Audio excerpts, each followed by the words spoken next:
Ferrari switched their development focus to 2026, but a fresh twist gave us something to be very excited about. Lewis Hamilton will definitely be happy to hear what the plans for the Maranello-based squad are, especially after the horrendous 2025 campaign so far. How much of an input will Hamilton have regarding the 2026 car?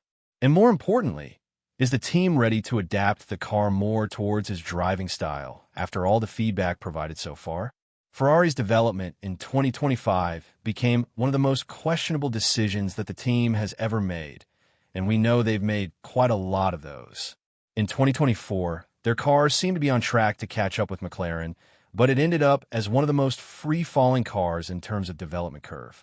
That's why they focused on 2026, but with something that could make Hamilton and his fans a lot happier. The team is ready to put a lot of his input into the car and make it more pleasurable to drive. It's not really a surprise if you think about it. He comes from a team in which he won 6 drivers' championships, and at the age of 40, adapting might be harder than anticipated. However, prior to Hamilton, Loic Serra joined the team, and he is responsible for chassis development in Ferrari. So, if there's one human being on the team that would believe Hamilton has the answers to what's wrong with the car, it's definitely Serra. Let's not forget that even though Ferrari implemented a new rear suspension in 2025, neither Leclerc nor Hamilton was happy with it, as reports suggested that Ferrari wasn't very proactive when it came to implementing Hamilton's feedback in developing the car. It's either that, or Hamilton is having a very hard time adapting to the car's characteristics, or a combination of both. Either way, 2026 should be a season in which he's going to feel a lot more comfortable. And according to the 7-time world champion, some of his DNA will definitely be part of that car as well. Elaborating further on this, Hamilton said, "This year with this car, we have lots of different tools and ways in which we can set up the car. Charles has been there for a long time, and he's been part of evolving and developing this car, and he's very accustomed to it. He's found one way in which the car works. I've tried all the other directions that should work, but they just don't for whatever reason. And I've slowly migrated to the place where Charles runs the car, and the pace was the closest it's been. It's a tough balance to drive, and it's not a comfortable one. So I'm working with Serra and all the guys at the factory to make sure that the next car will have some of my DNA, and hopefully we'll be able to get some of the characteristics that I'm hoping to have in it next year." When you think about it, there's one crucial difference between Hamilton and Leclerc when it comes to the car's development. Hamilton drove for another championship-winning team. As a matter of fact, he won 2 championships with 2 different teams, whereas Leclerc spent 1 year in Alfa Romeo before being promoted to Ferrari. I'm not saying this is a negative characteristic per se, but experience-wise, Hamilton should judge a little bit better as to what's wrong with the car, because he's the one who can compare it with other challengers. Again, he won 6 championships with Mercedes and 1 with McLaren. And although the times and the technical characteristics of the cars have changed a lot since then, Hamilton has gone through thick and thin. He understands the car's behavior better than anyone. Perhaps that's why Loic Serra persuaded him to sign a contract with Ferrari 1 year after he did.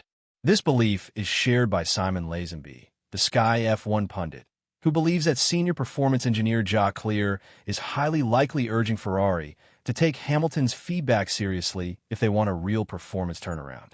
That's highly unlikely to happen in 2025 because resources are now being shifted toward 2026. But again, there's a strong belief that Hamilton's words have fallen on deaf ears under the excuse that he is still in the acclimatization phase and doesn't know a lot about the car. That might be true, but if they rely solely on Leclerc, the team could enter an endless loop in which they'll apply the same solutions and expect different outcomes.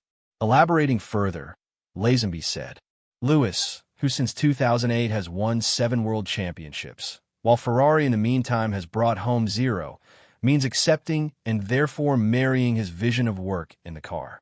So, there's a growing body of people saying, listen to Lewis." I spoke to Jacques Clear, who has worked with Lewis in both teams, Mercedes and Ferrari, on the performance side and getting the best out of things. If there's anyone definitely shouting from the rooftops saying, listen to what Lewis has to say, it's definitely Jacques, because apparently Hamilton's feedback is second to none. There's a reason he's won 7 world championships. His feedback is amazing. That's a very logical statement to make, and I don't blame Ferrari for turning their focus a little bit more toward Hamilton. Of course, this doesn't mean compromising Leclerc's performance and preferences. Quite the contrary, it's about finding a common ground and building a car that can be pushed to the absolute extreme and have a wider operating window. If that's the case, then it's up to the driver to extract everything from it, similar to what Max Verstappen has been doing with Red Bull in the past couple of years.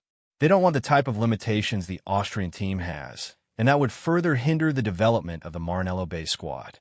Be that as it may, it's now up to Hamilton to give everything he can to push the team in the right direction. With his arrival at Ferrari, it's well known that there are tons of engineers who would follow suit, and he can translate some of that famous Mercedes performance knowledge to Ferrari. It would be highly appreciated by the engineers. This is a question we need to ask the engineers, and maybe even Fred Vasseur. Why aren't the drivers listened to enough when it comes to developing the car? Imagine that same situation in Red Bull.